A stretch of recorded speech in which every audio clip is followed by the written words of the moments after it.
Welcome to McPlum, simple solutions served daily. You begin by making a full backup so you can return to your apps and settings.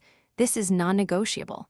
Once done, remove the beta profile in settings and sign out of Find My so activation won't block you later. Connect the device to your computer with a reliable cable and open Finder or iTunes. If possible, download the latest public IPsWA now, otherwise prepare to use recovery mode. These steps prevent data loss and speed the restore process. You'll now perform the actual uninstall by restoring to the public release. First, put the device into the correct recovery or DFU mode for your model so the computer can communicate at a low level. Then, in Finder or iTunes, choose Restore and Confirm. This erases the beta and flashes the public firmware. Make sure not to disconnect during installation.